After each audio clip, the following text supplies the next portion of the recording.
bonjour à tous et bienvenue sur X-Mulva Radio. Je suis très heureux de vous retrouver, je suis très heureux même de retrouver les studios et l'ami Nasser ici présent, que je veux déjà d'ailleurs remercier de m'avoir ouvert les portes du studio et d'avoir accepté de réaliser cette émission. Bonsoir à tous. Les deux prochaines heures. Merci Nasser, merci. Merci Mikey d'être là aussi. Moi je suis content d'être là, vraiment. C'est important. Ouais, vraiment. Et je suis vraiment content que tu m'aies ouvert les portes pour parler d'un sujet quand même assez important. Même si évidemment on va se faire ça de bonne humeur. Dans l'émission d'aujourd'hui, on va tenter de comprendre pourquoi la France est en retard par rapport à pas mal de voisins. Nous aurons pas mal de témoignages pour commencer. Claudette Pierret, militante et très active depuis de nombreuses années pour la liberté de choisir. Si oui ou pas, on voudrait profiter de l'euthanasie, que la loi en France soit définitivement la même qu'en Belgique. Okay. On aura aussi Isabelle Bourdeau, veuve de Michel Bourdeau, ancien commissaire de police à Longwy, qu'elle a accompagné à Bruxelles pour respecter sa volonté de quitter ce monde sereinement. Il y aura Martine aussi, son papa est décédé ce lundi à 93 ans, il était placé en EHPAD et avait la maladie d'Alzheimer. Elle nous racontera son combat contre les instances pour tenter de faire abréger les souffrances de son papa et l'inefficacité de la loi Leonetti telle qu'elle est actuellement. La liberté d'avoir le droit de choisir, c'est surtout ça qu'on va mettre en avant aujourd'hui avec Claudette Pierret. En tout cas, Claudette, elle a un agenda de rockstar en ce moment. Télé, journaux, radio, téléphone, elle arrête pas. Je l'ai rencontrée plusieurs fois pour préparer cette émission et je peux vous dire qu'elle a l'énergie, non pas d'une chanteuse de rock, mais d'un groupe de rock complet. Avec les techniciens, les agents et tout. Parce qu'elle a pas de secrétaire non plus. Tournée internationale, 3 téléphones qui sonnent sans arrêt. Et elle trouve encore le temps de préparer des gâteaux pour me recevoir. Voilà, ça je voulais le dire. En plus de ça. Voilà, c'est quoi votre secret, Claudette ? Le chocolat. Le chocolat, ça vous donne toute cette énergie ? Ah ouais. Et qu'est-ce qui vous motive réellement donc à ce point-là pour vous battre autant ? Disons que quand j'ai commencé il y a 35 ans, je ne m'attendais pas 35 ans après à être encore à ce stade-là. Et je me battais pour que chacun ait le droit de choisir son moment de partir pour ne pas avoir à souffrir atrocement avant l'échéance finale. C'était il y a 35 ans. Qu'est-ce qui vous a décidé comme ça à vous lancer ? Il y a eu un Il y a eu un déclic, oui. J'avais lu un article dans un Femme d'aujourd'hui à l'époque où il y avait une dame de 83 ans qui était traînée devant les tribunaux parce qu'elle avait tenté d'aider son mari à mourir et on voyait la photo et le monsieur derrière sur une civière en flou et j'avais lu l'article et ça m'avait complètement bouleversée et révoltée de voir que cette femme à cet âge-là était dans cette situation-là du fait que c'était un geste d'amour qu'elle voulait faire aussi pour son mari. Donc je me suis engagée au niveau d'abord j'étais adhérente de la DMD et puis au fil du temps j'ai pris un peu plus de responsabilités, j'en suis devenue déléguée adjointe et puis l'âge passant j'ai arrêté d'être déléguée adjointe mais je continue à être militante et engagée. Et très active, oui, c'est ça. Mais du coup vous n'étiez même pas concernée en fait directement à ce moment-là Non, pas du tout, voilà. C'est la lecture de cet article-là qui m'a révoltée et qui a mis le pied à l'étrier, j'ai dit. Donc on met tout le monde d'accord, vous aimez la vie, vous aimez les gens, vous n'avez pas envie de mourir. Pas du tout. Vous n'êtes pas suicidaire. Pas du tout. Voilà. Donc vous attendez quoi de cette émission aujourd'hui ? J'espère qu'elle va contribuer à faire en sorte qu'on aille vers une loi comme en Belgique, puisque pour l'instant c'est quand même la loi de référence dans ce pays-là. Elle a été votée il y a 20 ans, elle a fait ses preuves, les médecins en sont contents, les malades en sont contents, et les Belges ne comprennent pas pourquoi nous, on met autant de temps pour se décider à avoir la même loi que chez eux. Vous êtes accompagnée de Isabelle Bourdeau. Bonsoir Isabelle. Bonsoir. Voilà, donc Isabelle, vous avez accompagné votre mari Michel Bourdeau, qui était commissaire de police à Longwy, qui a été malade, et donc vous l'avez accompagné en Belgique pour qu'il puisse bénéficier justement d'une euthanasie que lui avait demandé, j'imagine bien. Oui. Voilà. C'était il y a combien de temps ? Parlez bien juste en face du micro. C'était il y a 3 ans et demi. Mon mari avait été opéré d'un cancer buccal, un cancer de la langue. Il s'était très très bien remis, tout était parfait, il avait retrouvé toute son énergie. Et puis 1 an après, cela a recommencé, un autre cancer du maxillaire droit. Et alors là, radiothérapie, 35 séances, couplées de chimiothérapie. Et à partir de là, ça a été la descente aux enfers. Parce que la radiothérapie lui a brûlé les glandes salivaires. Donc il ne pouvait plus déglutir correctement, il avait les sinus bouchés, il s'étouffait et c'était vraiment la torture, quoi. De toute façon, lui et les médecins, j'imagine, savaient qu'il n'y avait pas d'issue autre non, que il n'y la avait mort. pas d'issue, non, il était soigné à Metz et de fil en aiguille, l'immunothérapie n'a pas marché non plus, une autre sorte de chimio n'a pas marché, et puis les analyses étant de pire en pire, Il a dit au médecin, mais pourquoi vous continuez à me soigner? Le médecin a répondu, mais madame, on est là pour ça. Autrement dit, on est là pour vous faire souffrir. Et c'est là qu'il a refusé tout traitement et puis qu'il a demandé à corps et à cri une euthanasie. D'accord. Et avant tout ça, avant d'être malade, est-ce que ce sujet avait déjà été évoqué? Est-ce que vous aviez un jour dit moi je voudrais mourir plutôt que... Non, il a fait ses directives anticipées parce qu'on ne sait jamais, quoi. Tout le monde devrait les faire. Ouais, il l'avait déjà fait en fait. Oui, c'est ça. Il avait fait des directives anticipées, voilà. Donc, toujours prévoyant. Avant d'être malade, avant de souffrir, il savait déjà que si un jour ça arrivait, il voudrait arriver là. Ça. Parce qu'on peut pas dire du coup après qu'il n'avait pas toute sa tête et tout, et encore même que... non, il avait toute sa tête et jusqu'au bout. Et en tant que policier, il avait des armes et s'il avait voulu, il aurait pu se suicider. Mais bon, pour moi, pour la famille, pour les enfants, il voulait partir dignement. D'accord. Comment vous avez fait du coup? C'est là que vous avez rencontré Claudette, j'imagine? Claudette, je la connaissais déjà depuis 30 ans. Ok. Et on a fait appel à Claudette, évidemment, quoi, parce que là, il ne supportait plus le fait de souffrir. C'était surtout ça, quoi. Alors on va bien expliquer à tout le monde. Il aimait la vie, hein. Il aimait la vie. Il était passionné de la vie. Hein. C'est ça. Oui, je sais qu'il était super actif, même à la retraite, il faisait pas mal de choses avec les jeunes. Oui, c'est ça. Beaucoup d'humanitaires, très engagés dans toutes les associations. Bien sûr. Et du coup. Ça a été, faut expliquer aux gens, voilà, c'est pas en Belgique ou en Suisse, c'est pas un drive, hein, on arrive, bonjour, je voudrais mourir, salut, tiens, prends ta dose, on paye et on y va. Faut bien expliquer parce que on est souvent en face de gens qui disent ouais, si on accepte l'euthanasie en France, si la loi est d'accord, on va avoir des abus, on va tous se débarrasser de la belle-mère, enfin des trucs comme ça. Faut bien expliquer que c'est super encadré et d'ailleurs, ça fait combien de temps en Belgique maintenant, Claudette, que la loi 20 ans. Depuis 20 ans, il n'y a pas eu d'abus, tout le monde est content quelque part et personne n'abuse, on est d'accord. Donc vous avez fait comment? La démarche elle est quand même assez compliquée, j'imagine. Oui, nous sommes allés donc voir le docteur Delocte qui a étudié son dossier et puis sa maladie était incurable et puis il souffrait et donc il était quand même candidat à l'euthanasie et après il a vu un autre médecin pour tester ses capacités cognitives. Il avait encore toute sa tête. Donc, et puis c'était délibéré de sa part, quoi. Il voulait en finir avec la vie, parce que sa vie, c'était plus que de la survie. C'était pas le genre d'homme à subir ce genre de choses. Hein. Et il avait un médecin ORL. Il avait un médecin ORL aussi, oui. Oui, il n'y avait plus d'espoir, aucun espoir. Il fallait voir un médecin donc qui est spécialiste de la maladie qu'il avait. La loi belge, c'est soit un médecin psychiatre, soit un médecin qui soit spécialiste de la maladie. Et là, Michel, il a vu les deux, je pense. Oui, voilà. Pour affirmer que sa maladie était incurable. Pour éviter des dérives et pour bien encadrer la loi. La loi est bien faite, en fait, chez eux. Hein. Oui, j'imagine. Il avait toute sa tête. Et oui, tout à fait. Du coup, à partir du moment où voilà, il savait qu'il allait pouvoir partir sereinement, justement, est-ce qu'il est devenu plus serein? Parce que j'imagine, ça va vite, ça va vite à partir du moment où on décide et le temps que ça se passe.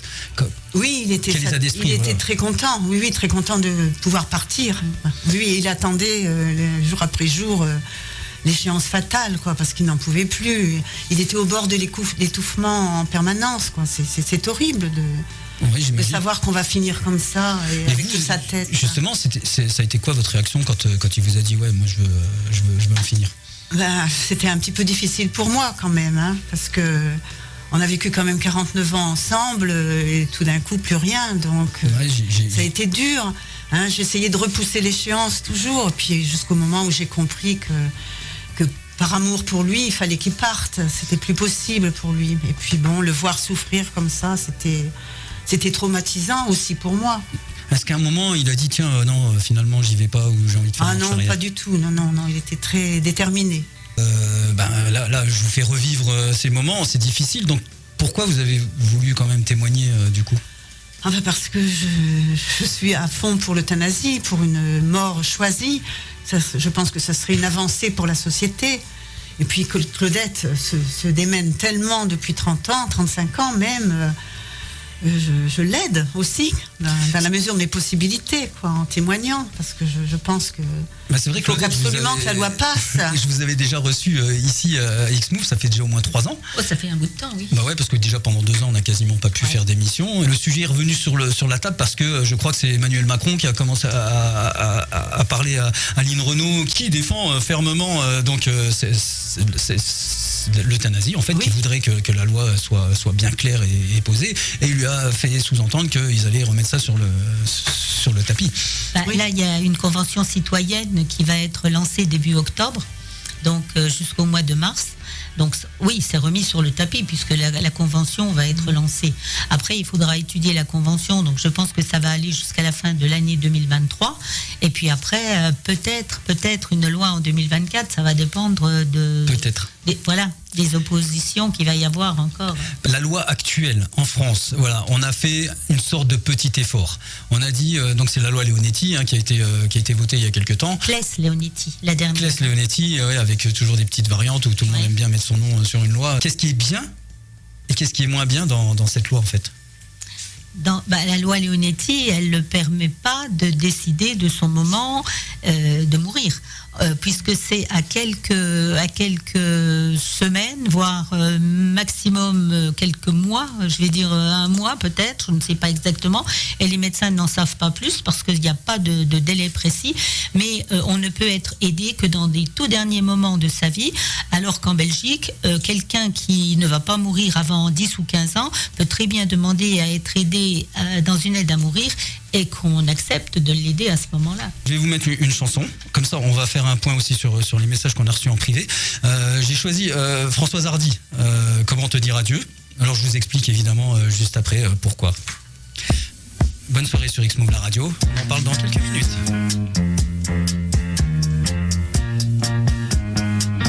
Programme X-Move, la radio. Françoise Hardy en 1968, Comment te dire adieu, paroles de Serge Gainsbourg et musique de Arnold Golland. En fait, c'était une reprise américaine. Alors pourquoi j'ai choisi cette chanson ? Bien évidemment, elle avait 24 ans, Françoise Hardy. Elle se doutait sûrement pas qu'elle se battrait contre plusieurs cancers en 2022. Elle souffre donc depuis 2018, depuis 4 ans, et elle sait que sa fin est proche. Elle a 78 ans. Et elle pense que compte tenu de sa notoriété, il n'y a pas beaucoup de médecins qui vont prendre le risque d'avoir recours à l'euthanasie pour elle. Est-ce que vous êtes d'accord avec ça, Claudette, en fait ? C'est-à-dire qu'il n'y a pas que Françoise Hardy qui a du mal à se faire aider par les médecins, parce que on peut reparler de l'affaire du docteur Nicolas Bonnemaison, qui avait aidé des personnes qui étaient en fin de vie à mourir. Et puis qui s'est retrouvé, parce qu'il avait été dénoncé par quelqu'un de son équipe devant l'ordre des médecins, et qui a été radié de la médecine à vie. Donc, il n'a pas aidé des personnes aussi célèbres que Françoise Hardy. C'était des personnes très âgées qui allaient mourir. Bien sûr. Ouais, en fait, je pense que ce qu'elle voulait dire, c'est que justement, du fait de son notoriété, c'était encore plus risqué pour eux, peut-être. Je sais pas. Oui, je sais qu'il y a des médecins qui ont cette conviction et qui le font. Ils le font, mais ils le crient pas sur tous les toits. Et c'est sûr que si elle trouvait un médecin qui veuille bien l'aider en France, les médias chercheraient à connaître le nom du médecin. Ça serait peut-être un peu plus compliqué pour eux. Mais à côté de ça, si elle voulait se faire aider en Belgique, il n'y aurait pas de problème, parce que célèbre ou pas, on aide tout le monde. Hein. Bien sûr, oui. Bon, on va lui dire de vous appeler. Moi, je ne le ferai pas, mais si elle entend l'émission et qu'elle le souhaite, on peut l'aider. Oui, c'est bien de le rappeler d'ailleurs que vous alors, déjà, vous gagnez pas d'argent. Hein, non, c'est bénévole. Voilà, c'est bénévole. Vous n'allez pas non plus démarcher les gens. Ils viennent vers vous, vous les dirigez. Et après, c'est eux qui décident, évidemment. Après, ils vont voir les médecins, etc. S'ils ont besoin de conseils, bien évidemment, puisque vous avez des réponses, surtout, et vous répondez. Parce que ce qui arrive souvent, c'est que y a des gens qui répondent plus, puisque ils sont un peu peut-être submergés, je sais pas, et puis un peu moins motivés. Voilà. Le problème, c'est qu'en France, il n'y a pas de réponse aux personnes qui s'adressent à moi. En général, elles connaissent, elles savent ce qui les attend avec la sédation profonde et continue. Donc, elles savent qu'en France, c'est terminé. Elles sont arrivées au bout de ce que la loi proposait. Donc, elles veulent aller plus loin, et c'est pour ça qu'elles se dirigent soit vers la Belgique, soit vers la Suisse. Je voudrais revenir aussi, il y a des personnes comme ça, on était sur les personnes connues, donc Lynn Renaud, maintenant je pense que c'est de notoriété publique, Oui. ça fait longtemps aussi qu'elle est dans... Est-ce qu'elle est dans l'association ou est-ce qu'en tout cas... Oui, elle est membre d'honneur de l'association de la DMD. D'accord. Il y avait Bernard Tapie qui nous a quittés, qui était complètement pour. Guy et Nicolas Bedos. Guy Bedos, j'ai lu un truc sur Nicolas Bedos qui racontait justement les derniers jours de son père, qui se prenait pour un dealer, un mec qui était en manque de cam, qui essayait de trouver un dealer le soir pour trouver quelqu'un qui allait lui donner un produit qu'il a été acheté sous le manteau pour pouvoir soulager son père, en disant aussi que c'était la pire chose qu'il ait pu faire, c'est d'être lui, donner la mort à la personne qu'il aime le plus au monde, mais c'était pour le soulager. Et moi ça m'a vachement marqué de l'entendre de parler comme ça. Voilà, il disait il y a rien de plus difficile que de donner la mort à une personne que tu aimes le plus au monde. Si la loi était là, ça veut dire que si la loi était là, ça veut pas dire que vous êtes obligé de l'utiliser. C'est ça qui me rend fou, c'est que voilà, c'est une histoire de liberté. Le mot liberté, je pense Oui. que c'est le plus important dans Le l'histoire. choix, la liberté. Vous êtes malade, vous souffrez et vous savez que vous allez mourir, vous avez le choix ou vous continuez à vivre selon vos convictions. On peut dire les autres ont le droit de choisir. Moi, je sais que je le veux pas. Tu le veux pas, tu le fais pas. Mais laisser la possibilité aux autres de pouvoir Oui, en choisir. fait, en nous refusant à nous le droit de pouvoir être aidé à mourir, c'est un peu comme si nous, à l'inverse, on leur disait tu seras euthanasié. On va appeler Martine. En fait, Martine, elle a son papa qui est décédé ce lundi. Je crois que vous étiez en contact avec elle d'ailleurs Oui. depuis quelques temps. Elle m'avait contacté parce que ça ne se passait pas bien avec l'unité des soins palliatifs dans laquelle il était. C'est quoi un peu en fait son histoire? Vous pouvez me dire, parce que justement, je vais essayer de l'appeler. Bien, son papa était en EHPAD, et puis son état s'est dégradé. Alors moi, je l'ai eu il y a très peu de temps, il y a 2-3 jours, et elle me demandait comment faire pour faire en sorte que les médecins puissent l'aider à mourir rapidement et qu'il ne reste pas dans cet état de sédation pendant trop longtemps. Et apparemment, il est décédé, donc c'est qu'il était vraiment à l'article de la mort déjà quand elle m'a contacté. Martine, bonsoir. Merci vraiment de témoigner ce soir, parce que en plus de ça, alors quand on avait évoqué le fait que vous interviendrez sur notre antenne dans l'émission, votre papa était encore vivant, il était en souffrance. Peut-être que c'est un soulagement maintenant, mais il est parti donc ce lundi.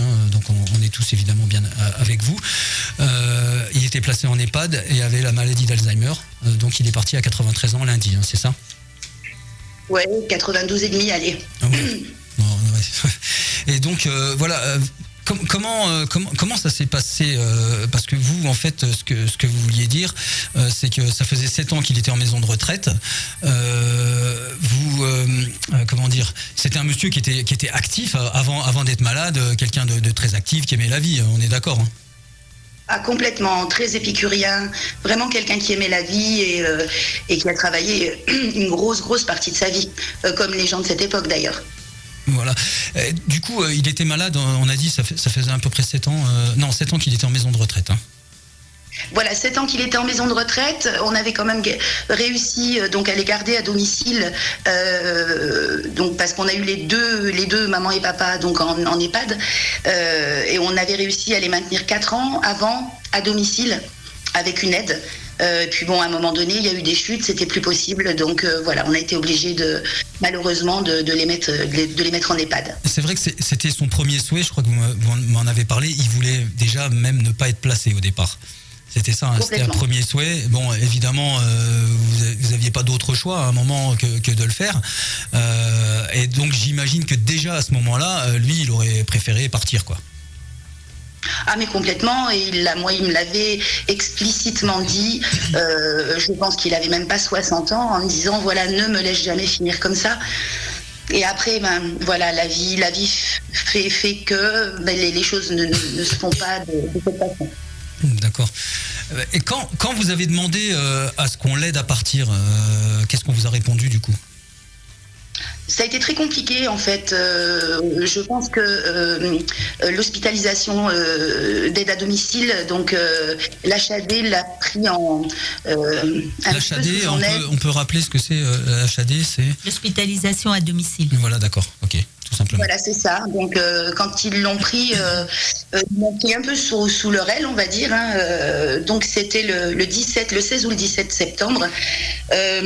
Donc, on leur a téléphoné en leur disant que voilà, on ne souhaitait absolument pas d'acharnement thérapeutique et absolument plus de prise en charge pour notre père, puisque j'ai une grande sœur qui a 8 ans plus que moi. Et là, ça a été quand même un petit peu violent parce qu'on se heurte à un mur d'incompréhension.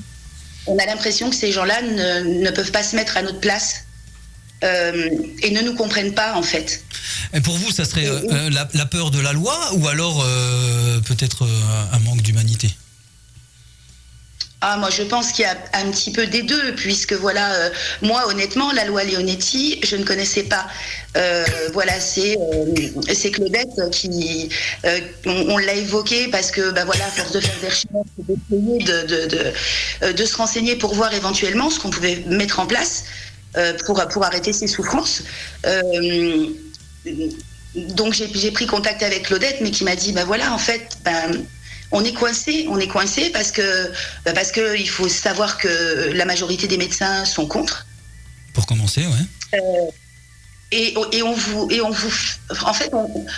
met dans une situation où on vous dit il n'y aura plus que de l'alimentation plaisir, que de la médication plaisir. S'il veut manger, il mange. S'il veut pas manger, il mange pas.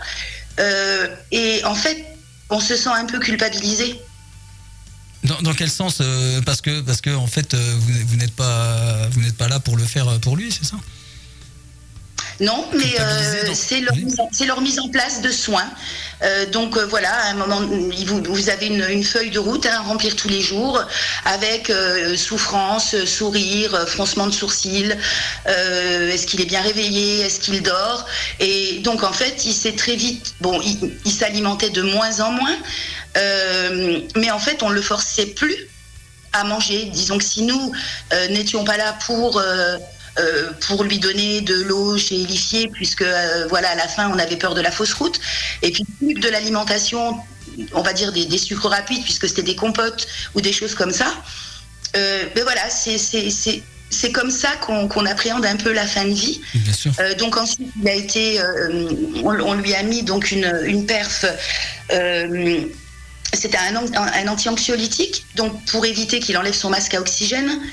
Et donc, on l'a mis après sous morphine. Alors, c'est vrai qu'on a discuté cet après-midi tous les deux, Michael, et par après, j'ai réfléchi. Je me suis dit, mais il nous disait que notre père ne souffrait pas. S'il ne souffrait pas, pourquoi lui ont-ils mis de la morphine ? Bien sûr, oui. Parce qu'ils ont mis de la morphine, ils décidaient qu'ils ne souffraient pas. Alors, c'était peut-être le fait qu'eux décidaient que c'était grâce à eux qu'ils ne souffraient pas, alors. Peut-être. D'accord. Et aussi, c'est vrai qu'il y a un point important, Claudette aussi, vous allez me le dire, les directives anticipées. Ils n'avaient pas rempli de directives anticipées, on est d'accord, hein ? Non, du tout. On les a fait via l'HAD, donc en désignant une personne responsable, mais comme il n'y avait pas eu de directive anticipée, c'est tout ce qu'on nous a proposé en fait, c'est d'attendre qu'il meure en fait. Tout et les 2 derniers jours, c'est terrible parce que les 2 derniers jours, il était dans le coma et je pense que pour lui et pour nous, je pense que les 2 ou 3 derniers jours, là, je pense qu'il y a un manque d'humanité, que ce soit pour lui comme pour nous, parce que nous, on a beau nous dire il souffre pas, mais en fait, vous savez pas s'il souffre ou pas. Non, c'est clair, on est bien d'accord, mais s'il souffrait pas, comme vous le dites, oui, on le bourrerait pas de morphine, ça c'est clair. Et du coup, Claudette, les directives anticipées, elles servent en France pour le moment, je ne sais même pas si elles servent à grand chose finalement, puisqu'on peut pas. C'est-à-dire qu'elles servent dans certains cas quand même. Si Vincent Lambert les avait écrites, par exemple, si on prend son cas à lui, puisqu'il a été médiatisé, ça aurait servi, puisque là, les médecins se seraient référés à ce qu'il avait écrit et n'auraient pas eu besoin de demander à sa femme qu'elle prenne la décision. Voilà. Et dans pour raconter, alors l'histoire, Vincent Lambert, c'était il était même plus que paraplégique. Il était complètement inconscient. il ne bougeait plus rien, il ne répondait pas. Donc, il y a eu un bras de fer entre sa femme et la mère de Vincent, voilà, qui ne voulait pas le débrancher, elle voilà. qui voulait. Il y a eu un conflit familial. Mais bon, là, on va se référer encore une fois à la loi belge. En Belgique, ça ne pouvait pas arriver, ça. Parce qu'il y a une gradation dans la liste des décideurs. Et en fait, en Belgique, on aurait demandé d'abord à sa femme, ce qui était logique. En absence de femme, on demande aux enfants. Et s'il n'y a pas d'enfants, on demande aux parents. Mais en France, on a rien fait de tel, alors qu'on avait déjà ce cas-là qui était dans l'actualité quand la loi Claes-Leonetti a été revue en 2016. Et même ça n'a pas été changé, quoi. Demain, on a un cas Vincent Ambert en France, on recommence le même cirque, hein. Ouais, c'est clair. Et il y avait aussi l'histoire avec un nom qui était un peu très similaire. C'était Vincent Imbert. Et Imbert, voilà, c'est ça. Et là, c'était sa mère. Il était tout jeune et il l'avait dit d'ailleurs qu'il voudrait jamais lui, il arrivait encore à communiquer avec un doigt. Mais malgré le fait que lui demande à mourir, c'est sa mère qui a fait le geste et avec le docteur Chaussois. C'est ça, ouais. Voilà, et le médecin s'était retrouvé aussi avec la justice aux fesses. Ils ont été poursuivis longtemps. Voilà. Bon, il y a eu un non-lieu au final, peut-être grâce parce que ça avait été médiatisé, j'imagine. Voilà, et qui ne voulait peut-être pas remettre le sujet au devant de l'actualité. Donc il y avait un non-lieu, on parlait plus de ça. J'ai entendu récemment, d'ailleurs, le docteur Chaussois qui n'a pas arrêté de continuer à militer, puisque il n'y a pas longtemps, il y avait un médecin qui était jugé pour avoir aidé 7 ou 8 patients, je crois, à partir. Oui, il y en a tout le temps. Hein. Il est venu le soutenir au tribunal. Ça avait fait aussi pas mal de discussions, bien parce qu'il y a des nuances très très fines en ce qu'ils ont le droit de faire et le droit, le droit qu'ils n'ont pas, justement. Donc à un moment donné, même eux, à mon avis, ils savent plus trop où ils en sont. Hein. Oui, j'imagine bien. Martine, pour revenir à vous, maintenant, du coup, est-ce que vous vous sentez soulagée du fait qu'il soit parti et d'un autre côté, peut-être un peu frustrée parce que on l'a pas aidé un petit peu avant? Complètement soulagée, vraiment, parce que comme je vous dis, les 3 derniers jours ont été très compliqués, parce que voilà, il était dans un coma, il avait plus de réflexes pupillaires, les mains ont gonflé, il a fait de la température. Enfin, pour moi, ça c'est de l'acharnement thérapeutique. Qui d'un autre côté, oui, on se sent un peu frustré, mais quelque part, ce sont des choses qui vont servir. Parce que je pense que pour moi, pour d'autres gens de ma famille avec lesquels j'ai discuté, on va mettre des choses en place, parce que je pense que le pire, c'est le pire qui puisse arriver et ce qu'on peut faire vivre à notre famille. En fait, des fois, on reste sans voix parce que on sait que on est tous d'accord de se dire que il y a des solutions et tout le monde.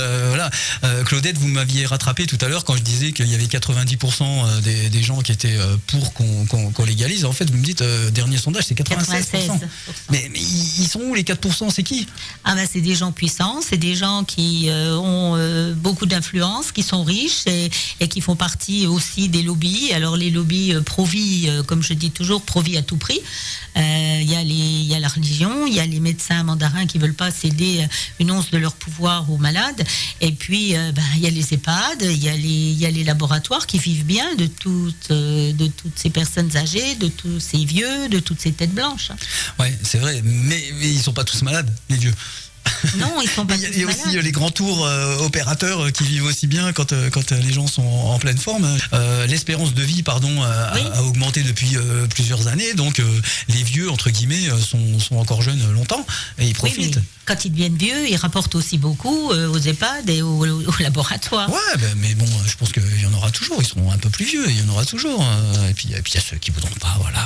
Après, il y a le suicide violent pour ceux qui veulent vraiment pas. Et ça, c'est pas la meilleure des choses qui soit. Hein. Ouais, on peut. Alors juste, je vais remercier Martine évidemment.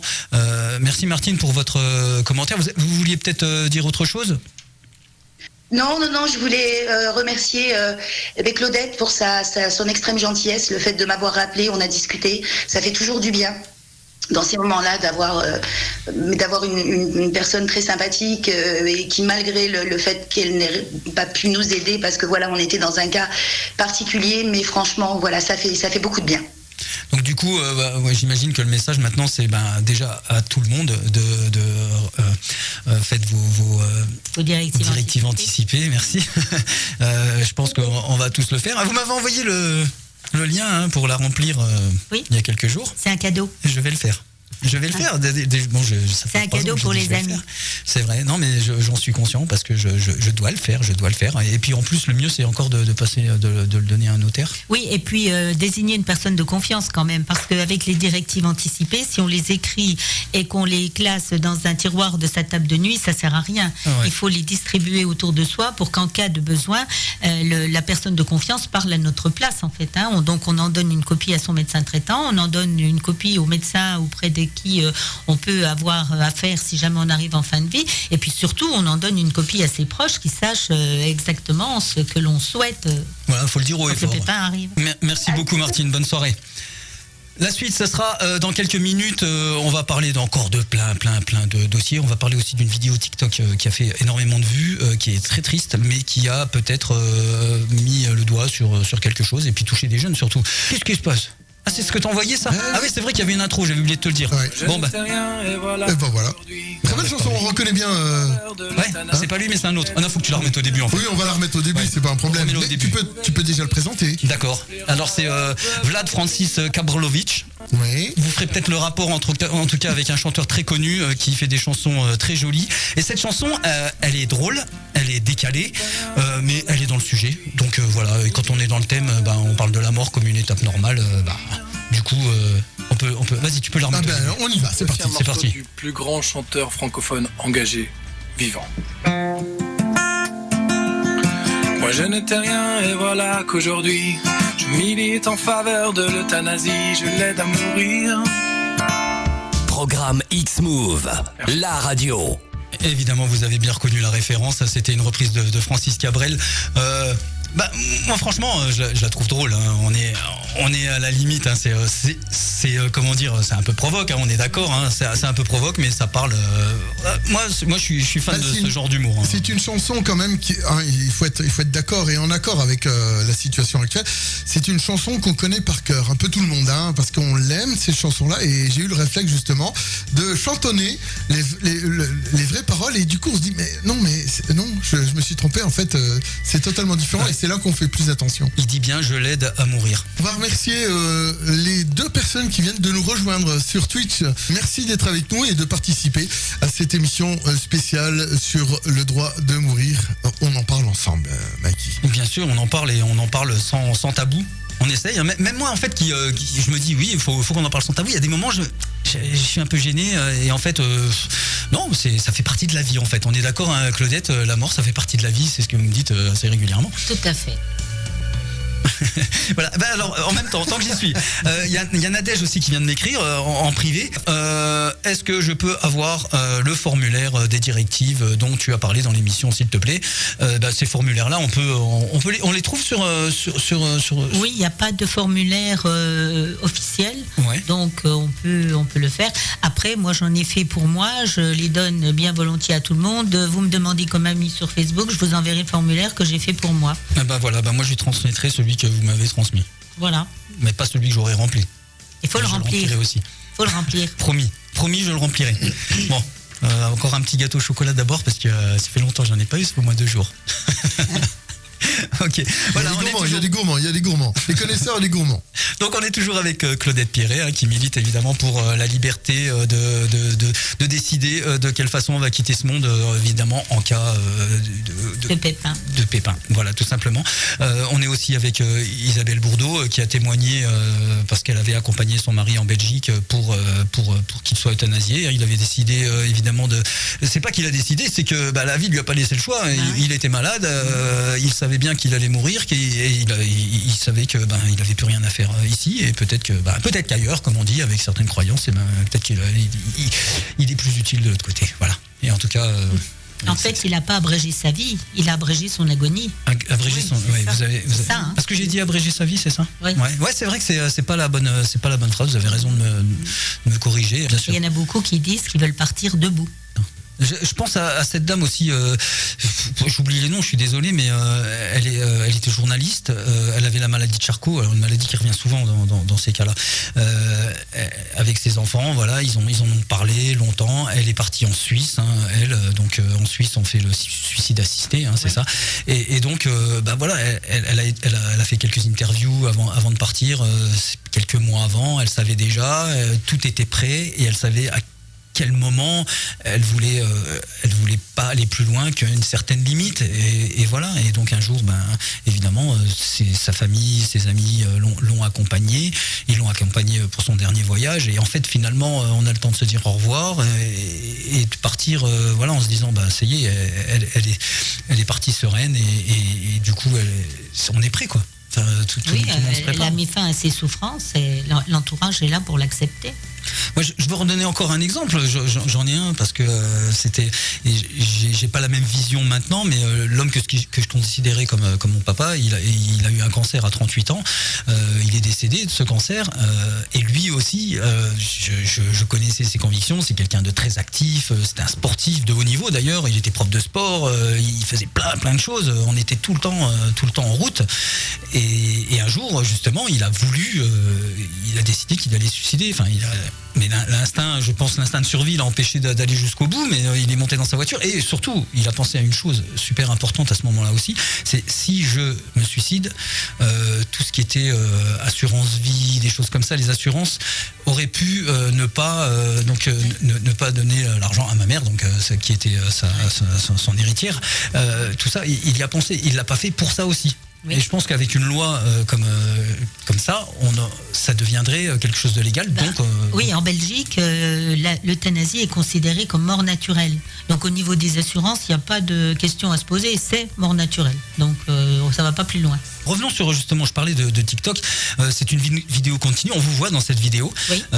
Claudette, en fait, c'était un reportage qui a été fait sur donc un monsieur, le mari de Marine, qui avait 59 ans, qui était atteint lui aussi de la maladie de Charcot qui avait voulu témoigner pour faire avancer la loi. Voilà, c'est lui qui a demandé à être filmé. C'est lui qui était venu à la maison avec Marine, avec d'autres membres de sa famille, et quand il est parti en Belgique, il voulait que ça aille vite en plus, parce qu'il était déjà fort atteint quand il m'a trouvé, donc ça n'a pas traîné pendant longtemps, il n'arrivait déjà plus à déglutir, il fallait que ce soit une machine qui lui enlève la salive de la bouche s'il ne voulait pas s'étrangler quand il l'avalait, donc il était déjà en phase bien avancée quand il m'a rencontré, et quand il est parti, ça a été un soulagement pour lui, ça a été un soulagement pour tout le monde, et j'ai gardé des contacts avec la famille, et en général je garde des contacts avec les gens que j'ai pu aider, et tous me disent mais heureusement que la Belgique était là pour abréger cette période de la vie, l'agonie, c'est l'horreur,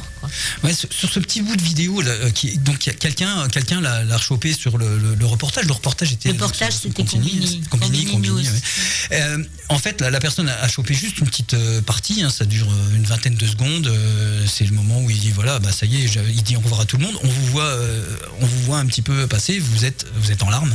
Évidemment, elle est vraiment triste cette vidéo, mais en même temps, voilà, elle nous amène à se dire tiens, voilà, il y a 140 000 vues, je crois, il y en a peut-être beaucoup plus maintenant. Je n'ai pas regardé ces derniers temps, mais il y avait beaucoup. Il y avait 140 000 vues. Oui. Il y a beaucoup de partages et beaucoup de commentaires de jeunes, de tout jeunes, qui sont bouleversés.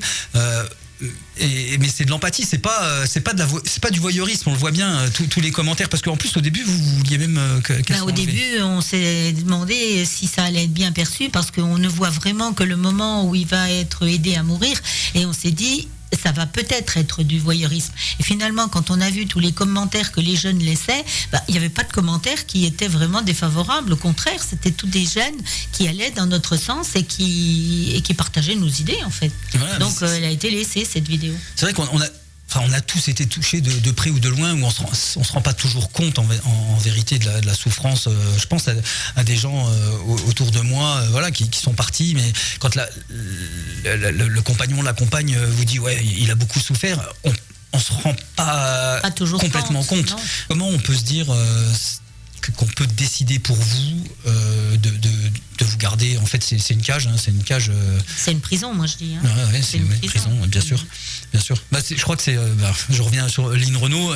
Son truc, c'est moi je me suis battu toute ma vie pour ma liberté. C'est pas pour vivre libre. C'est pas pour mourir emprisonné, quelque chose comme ça. C'est ça. Voilà, c'est une phrase qui demande même pas de commentaire. Mais donc vous continuez à guider les gens, en tout cas. Accompagner. Accompagner les gens en Belgique. C'est légal. Et en Suisse, les deux. C'est légal, ça? Oui, puisqu'il n'y a pas de loi en France qui empêche des malades d'aller en Belgique. Il n'y a pas de loi qui empêche les Belges de recevoir des Français. Donc, je vois pas. Moi, j'enfreins aucune loi, en fait. C'est pas moi qui vais vers les personnes pour les inciter à mourir. C'est eux qui viennent vers moi pour que je les aide. Donc, je vois pas où je pourrais être pas en conformité avec les lois, en fait, des deux pays. Ouais, c'est vrai en fait. J'espère bien d'ailleurs, oui, parce que vous êtes, finalement, vous êtes dans la légalité. Et surtout, voilà, je le rappelle, vous gagnez pas d'argent du tout grâce à ça. C'est vraiment pas du profit. Non, j'aime bien le rajouter parce que je me dis des fois, il y a des gens qui disent, tiens, je vais gagner du fric avec ça. Ou non, pas du tout. Non, quoi. c'est du bénévolat. C'est vraiment, c'est même, je crois pas que le mot bénévolat dans ce cas-là, il soit approprié. C'est vraiment, je sais pas, du mécénat. C'est-à-dire que c'est quand même défendre une cause qui est très très importante à mes yeux. Ouais. Je me dis c'est impensable de laisser des gens qui sont à l'article de la mort se dépatouiller tout seuls et ne rien faire pour les aider. Donc moi je suis partie du principe que j'aimerais qu'on fasse quelque chose pour moi quand ça sera mon heure. Je fais la même chose pour les autres. La question c'est déjà, oui, ça coûte de l'argent.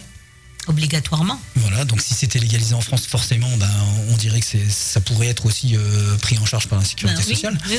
En Belgique, les malades ne payent quasiment rien pour une euthanasie parce que c'est considéré comme un soin, le dernier soin, et en plus, il est remboursé par la sécurité sociale. Il n'y a que le prix du produit qui est à la charge des malades, c'est 3 fois rien. Et d'un autre côté, alors est-ce que, c'est vrai si on parle argent, est-ce que la Sécu, elle serait pas gagnante à justement autoriser cela, puisque des personnes qui vont être traitées pendant 20 ans d'une maladie incurable et qui vont, de toute façon, qui sont alitées, parce qu'il y a des gens qui sont alités pendant des années et des années. Oui, alors moi je mets pas ça sur le plan de gain d'argent ou pas de gain d'argent, puisque c'est quelque chose qui est propre à soi-même. Donc quelqu'un qui a un handicap et qui veut vivre 30 ans avec son handicap, comme l'avait fait Stephen Hawking. Alors je parle pas Oh yeah, Stephen Hawking. Voilà. Lui il a voulu vivre des années et des années dans l'état où il était. Peut-être qu'une personne qui aurait été comme lui aurait demandé à être aidée tout de suite.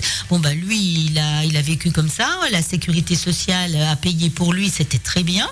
Mais moi je milite aussi pour que la personne qui est dans le même cas que lui et qui veut partir puisse partir. Il a sa vie comme elle était là, lui allait quand même, il préférait quand même vivre comme ça que mourir. Très bien, il faut l'aider. Au contraire, il faut mettre tout à sa disposition pour qu'il puisse vivre le mieux possible. Bien sûr, on est d'accord aussi. C'est vrai, les médecins vont peut-être vous dire oui, mais si vous partez tous, on aura pu la possibilité de faire des tests, de peut-être faire avancer la médecine, mais je pense qu'on peut toujours continuer. Ça, c'est comme pour le don d'organes, c'est chacun qui doit décider pour sa propre personne, s'il est d'accord aussi, pour participer à des essais cliniques ou thérapeutiques. On n'est pas obligé finalement de laisser son corps à la science, donc chacun décide pour soi. Moi, c'est la liberté que je veux pour chacun. On va parler un petit peu du Luxembourg. Au Luxembourg, il y a aussi cette loi qui a été votée. Elle n'est pas très vieille en fait. 2009. Depuis 2009, donc on a la possibilité aussi de recourir à l'euthanasie. Aussi, il y a 2 possibilités. Je crois qu'il y a le suicide médicalement assisté. Alors, au Luxembourg, c'est comme en Belgique. Sous le terme euthanasie, il y a les 2 pratiques qui sont réunies. C'est-à-dire que le médecin peut pratiquer l'injection létale. Et le malade, s'il le souhaite, peut avaler la potion létale, mais c'est toujours en présence d'un médecin. C'est la différence avec la Suisse. En Suisse, c'est le suicide assisté parce qu'il n'y a pas besoin qu'un médecin soit à côté d'un membre de l'association qui va aider. Par contre, en Belgique et au Luxembourg, le suicide sera médicalement assisté et le médecin sera là quand la personne avalera le produit. Il y a Nathalie, normalement, qui doit être en ligne en ce moment. Allô, Nathalie ? Je suis là. Là, vous êtes en France, hein ?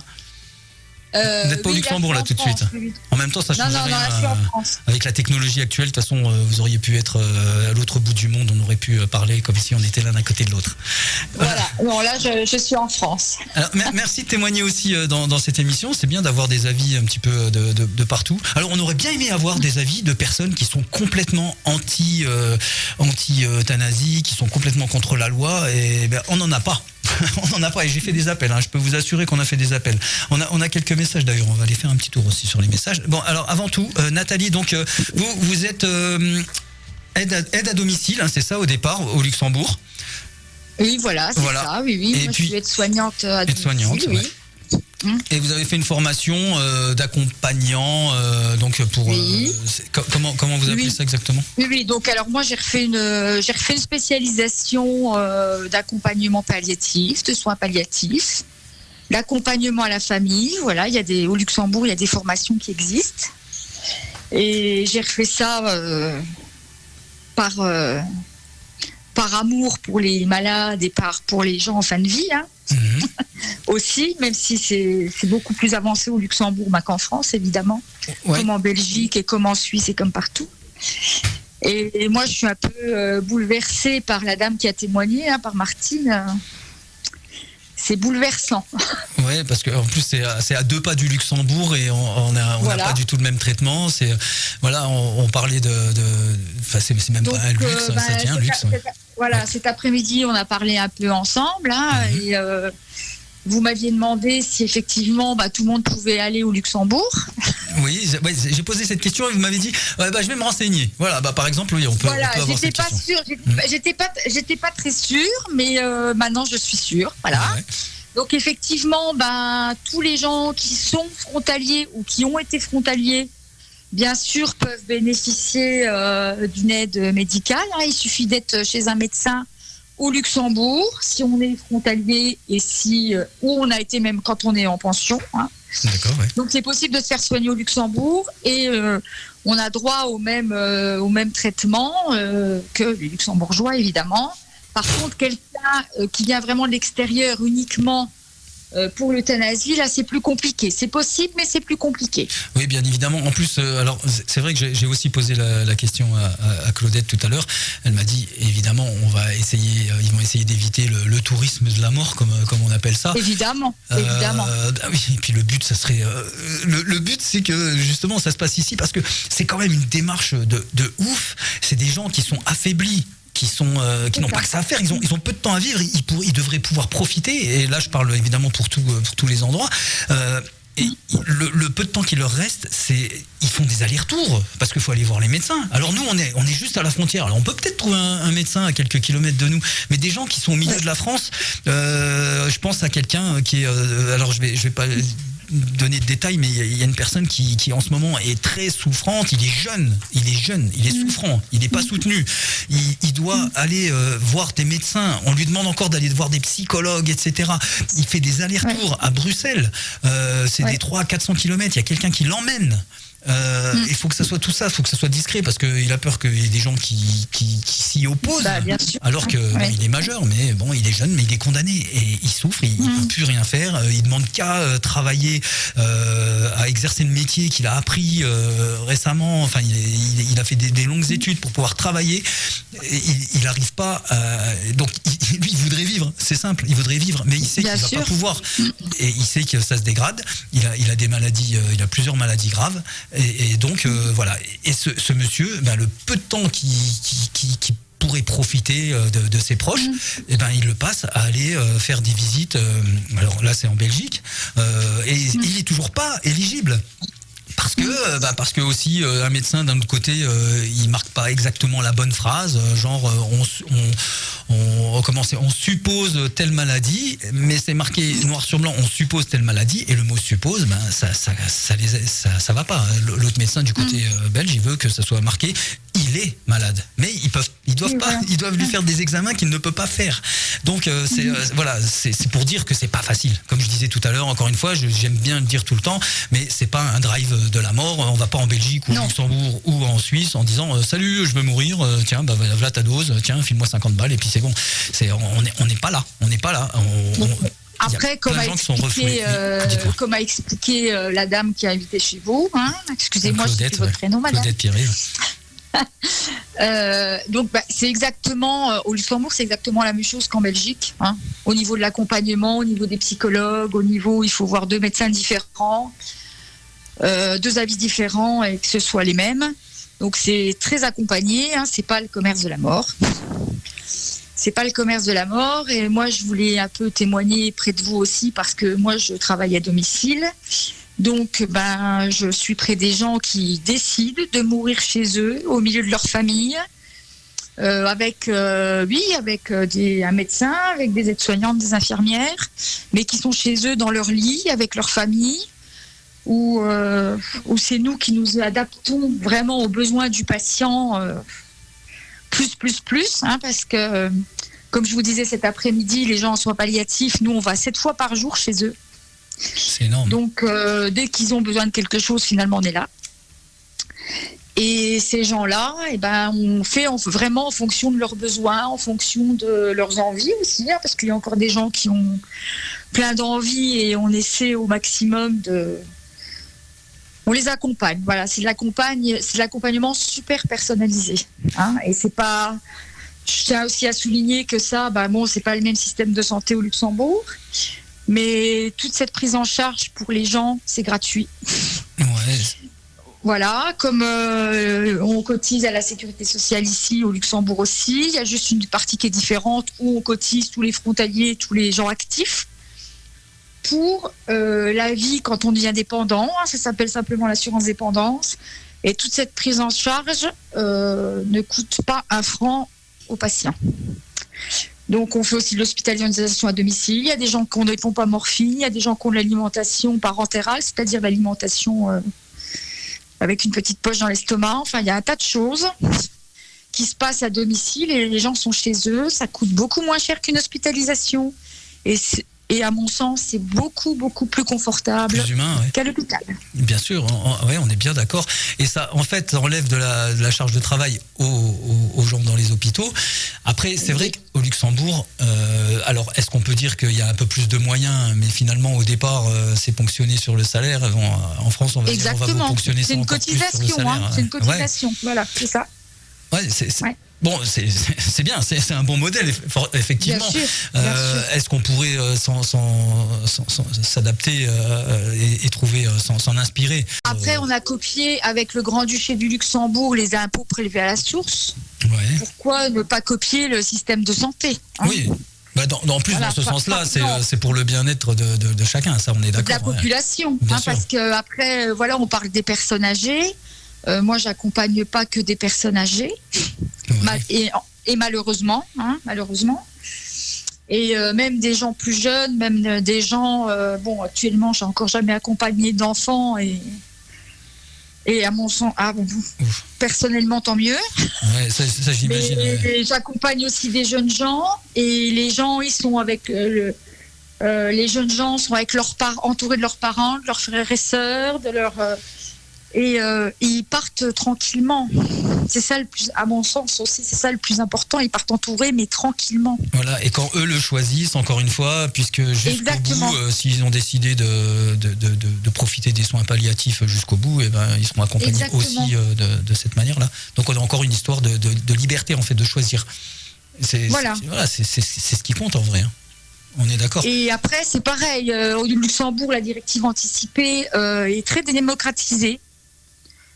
Chez les jeunes, chez les vieux, chez les moins vieux. Tout le monde remplit, tout le monde le fait. Les gens sont au courant que ça existe, les gens le font, les gens se renseignent. Et c'est bien sûr que c'est une grande avancée, hein, parce que le jour J, on sait quoi faire. Voilà, c'est ce qu'on voulait illustrer tout à l'heure justement avec Martine et son papa.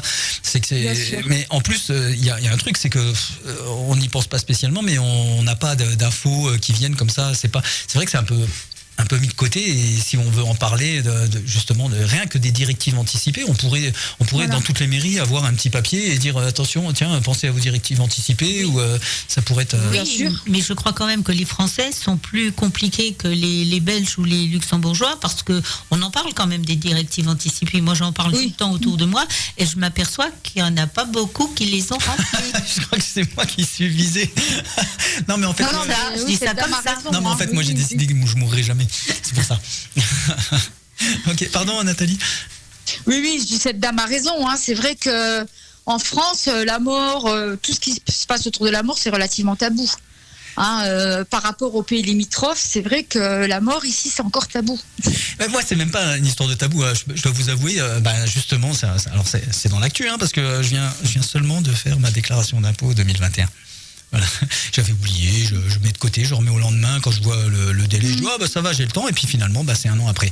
Et donc voilà, c'est rien que pour ça que j'ai toujours pas fait cette.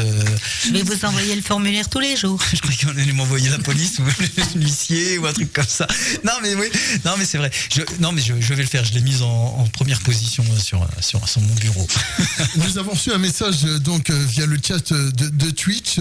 Merci de faire intervenir davantage donc les invités, particulièrement Madame Pierret, qui a tellement à faire à de nombreux patients en souffrance. Merci. Eh bien, merci de cette intervention. Il suffit de poser les questions. Allez-y. Si vous avez des questions, vous avez le chat à votre disposition. Et Claudette me disait, s'il y a une personne à la fin de cette émission qui a rempli ses directives anticipées, elle aura rempli une bonne émission. Ah ouais. Bon du coup, si c'est moi, ça compte pas. Non, ça compte pas. Voilà. Nathalie est toujours avec nous. Nathalie est toujours là. Voilà, Nathalie, est-ce qu'elle avait quelque chose à rajouter du coup sur tout ce qu'on avait dit? Oui, je voulais juste encore ajouter une petite chose à propos du témoignage de Martine qui est quand même un peu difficile.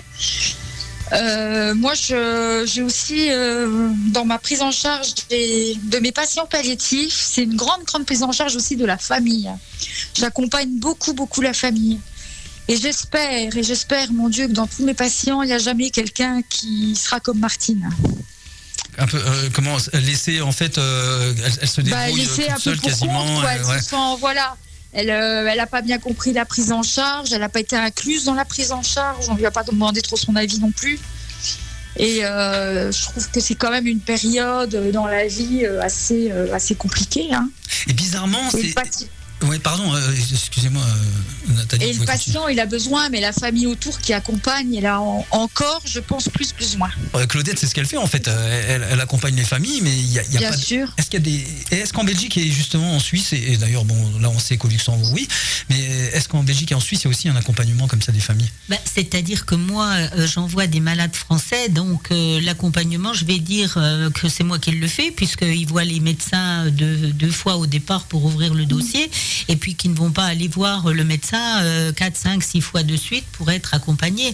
Donc moi j'essaie au maximum de les accompagner le mieux possible, mais moi je ne suis pas une professionnelle, je fais le mieux que je peux avec ce que je pense, mais il y a quand même une chose qui m'a toujours étonnée quand je reçois des demandes de malades atteints de maladies psychiatriques qui ne peuvent pas être aidés ni en Belgique ni en Suisse.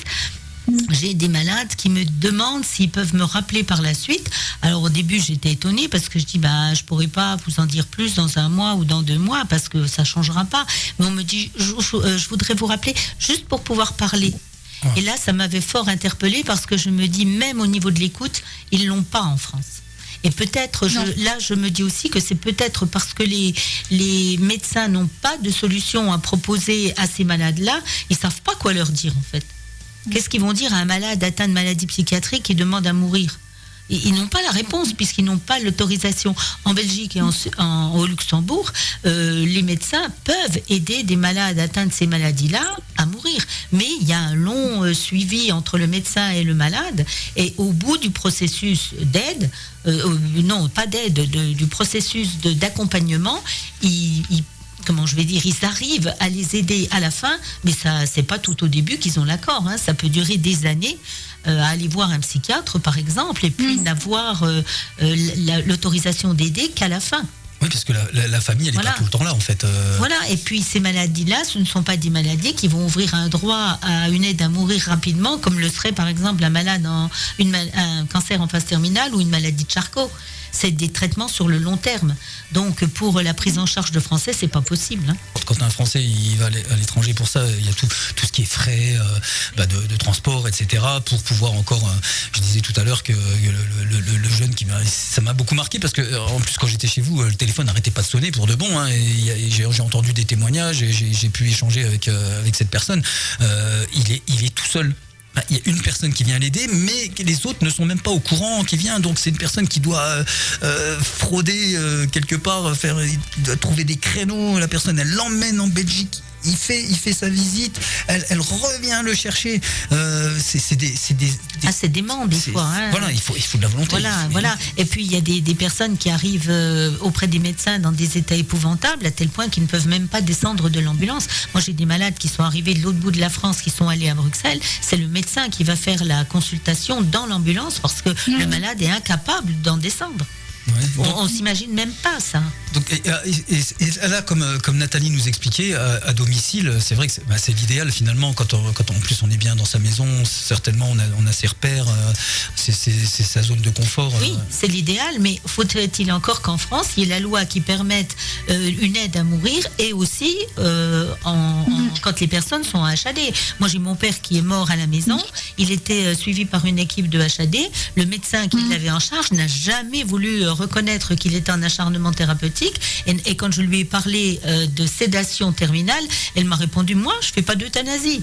Donc déjà à ce niveau-là, il y a une incompréhension au niveau du mot, simplement du mot déjà. Je suis tout à fait d'accord parce que le mot, moi, j'ai dû retourner voir la définition, c'est ce que je disais en début d'émission.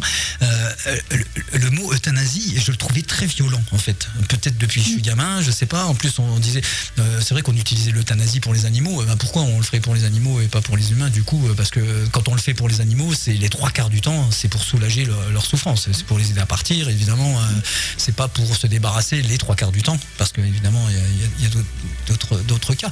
Mais quand je suis allé voir la définition, c'est vraiment aider à partir en douceur. C'est donner la mort en douceur. C'est bonne mort. Euthanasie, la traduction, c'est bonne mort. Moi, je voudrais ajouter une petite chose, parce qu'on parle beaucoup des personnes âgées qui décèdent, mais moi, j'ai énormément de jeunes qui demandent à mourir.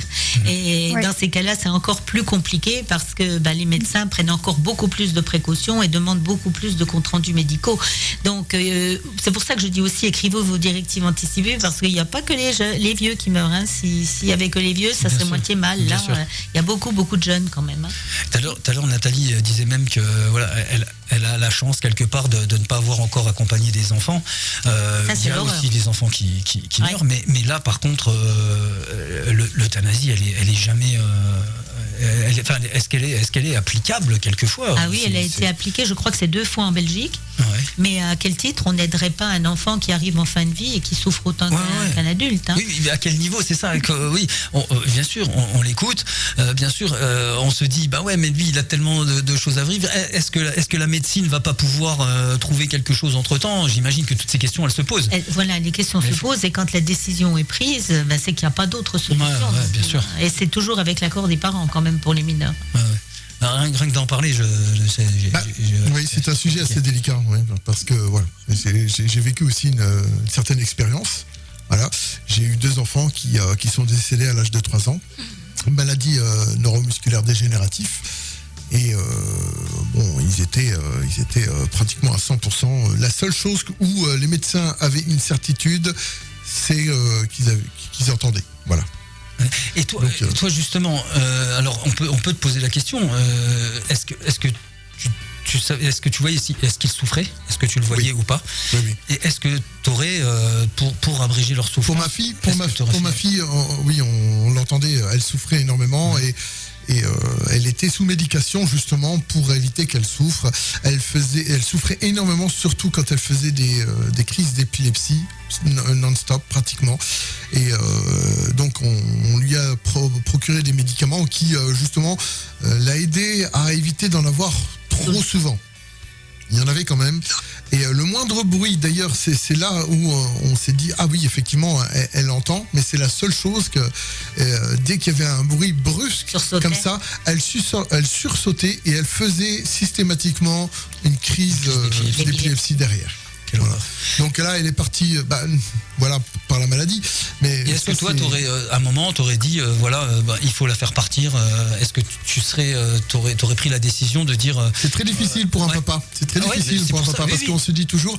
Moi, quand le médecin m'a dit, monsieur, c'est terminé, c'est la fin, moi j'étais en larmes et j'étais en train de supplier le médecin, mais je sais pas moi, appeler l'hélicoptère, on l'emmène à Paris, on l'emmène à tel endroit, je sais pas, il y a forcément une solution pour qu'on continue à la soigner. Tu peux rester toute ta vie en fait en te disant est-ce que j'aurais pris la décision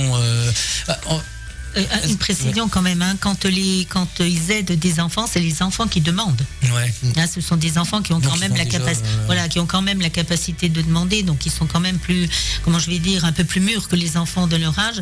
Et après, les parents doivent quand même donner leur accord, hein, mais c'est l'enfant qui demande quand même. Hein. Merci beaucoup Nathalie d'avoir témoigné. Merci à vous, je reste sur l'émission. Ok, ça va. On attend les commentaires au cas où pour nous corriger. Merci, bonne soirée Nathalie. Au revoir. Au revoir Nathalie. Alors, quelques messages de la part de Stéphanie. Alors Stéphanie 0109, il y a une pompe funèbre du coin qui est au top du top dans l'accompagnement des familles. Rien n'est laissé au hasard et s'ils se reconnaissent, je les remercie encore. Voilà, entre autres. Et puis Jazz qui nous revient avec la France est vraiment en retard. Il y a de plus en plus de déshumanisation.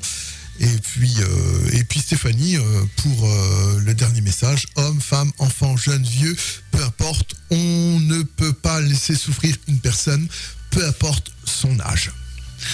Voilà, c'est des bons résumés. C'est encourageant de voir que en fait. Ouais, on arrivera à un moment, on est obligé de se dire qu'à un moment, on arrivera à cette loi qui autorise, en tout cas, qui laisse la liberté de choisir.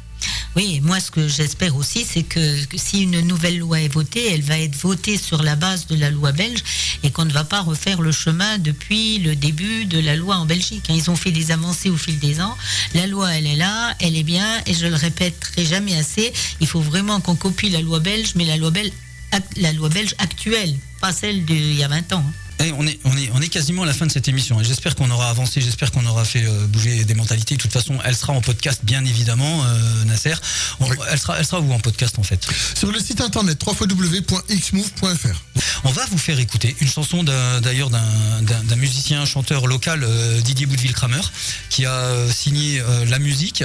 La mélodie, elle a été écrite par une écrivaine, une autrice, canadienne. Ça s'appelle L'autre rive et évidemment ça c'est à fond dans le sujet. On dit que là-bas c'est joli, qu'il y a des couleurs inconnues, c'est joli. Programme X-Move, la radio. Là c'était Didier Boudeville-Kramer, L'autre rive, une chanson que vous retrouverez. On peut partager le lien d'ailleurs parce que elle est ni sur YouTube ni sur les réseaux.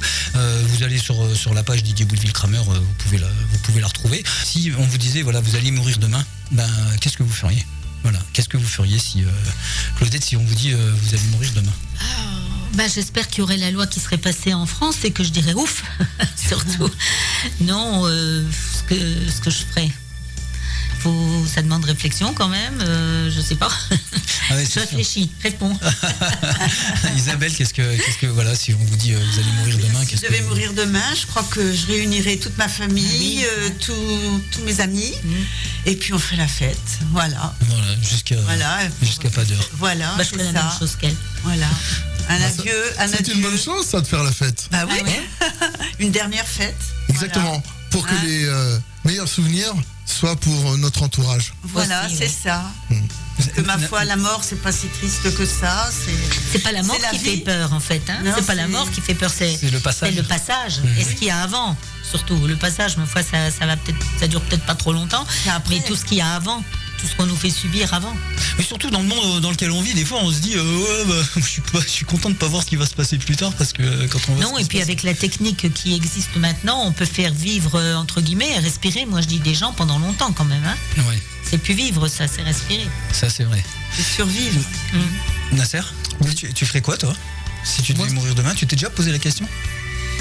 Oui, comme souvent.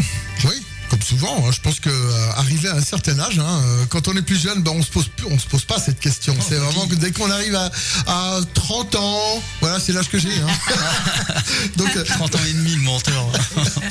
On se dit, effectivement, si ça devait arriver, moi je pense que Ouais, je pense que je signerai aussi. Oui, pour la... Voilà. Il faut le faire avant, justement. Il faut le faire avant, oui, mais Voilà. bon, voilà, c'est pas évident. Ok. Moi, je pense que, comme je pense que je peux mourir demain, justement, j'essaye tous les jours de profiter un peu plus et d'essayer d'être bon avec les autres et de faire des bonnes actions et de profiter aussi. De toute façon, il faut en faire des bonnes actions. Il faut pas attendre de mourir demain pour en faire. Il faut pas. Je peux te donner mon RIB si tu veux. Tu feras une bonne action. Numéro nous que vous avons demandez perdu n'est Mikey. plus en service. Une autre chose. Alors attention, est-ce que vous croyez à une vie après la mort?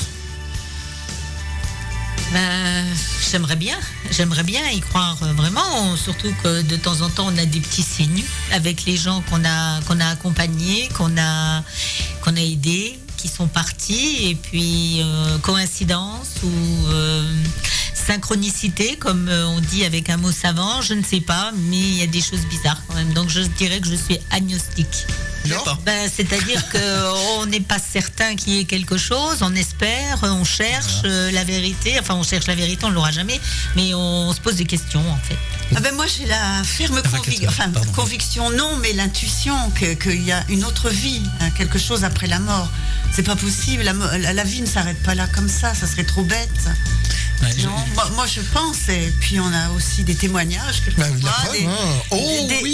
signes de présence. Bien sûr.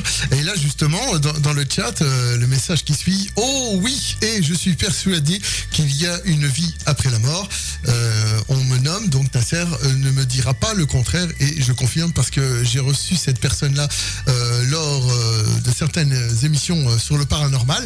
D'ailleurs qu'on va refaire logiquement donc fin octobre à l'occasion d'Halloween, et elle nous a quand même donné de sacrés témoignages sur du vécu, c'est réel et c'est impressionnant.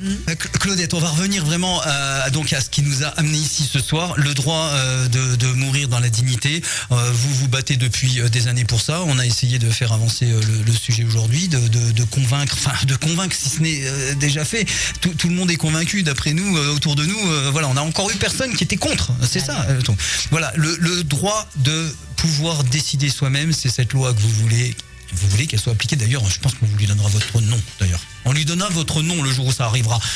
Oui, Léonetti, remplacé par Pierret, pourquoi pas. Voilà.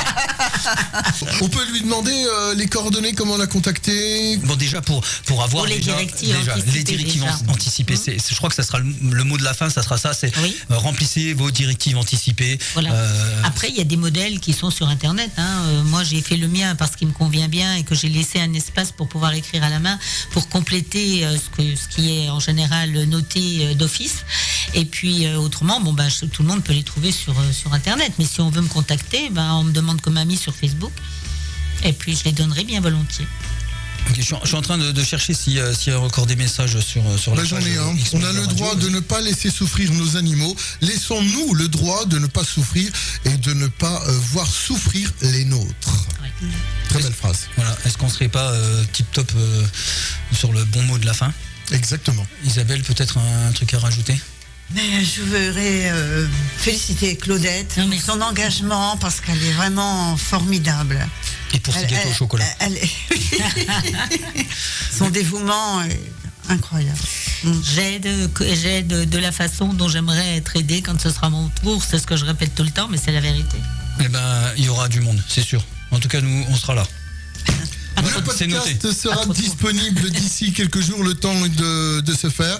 Vous pourrez continuer vos témoignages, bien sûr, dans la partie commentaires de ce podcast. Et puis, Mikey, qui a accès, pourra évidemment répondre et transférer éventuellement les questions que vous poserez par la suite. Voilà. On n'y manquera pas. C'est la fin de cette émission, les amis. Merci de nous avoir reçus. C'était un plaisir, vraiment. Merci beaucoup. On va finir avec cette chanson qu'on a bien évoquée tout à l'heure, Mourir demain, Obispo, Saint-Pierre. Je pense que c'est pas mal pour clôturer. Exactement. Mais c'est quand même joyeux. Peut-être c'est une version rock. Oh mais tu as raison, jeune homme. Voilà, allons-y les amis. On se retrouve sur X-Move, la radio, très bientôt.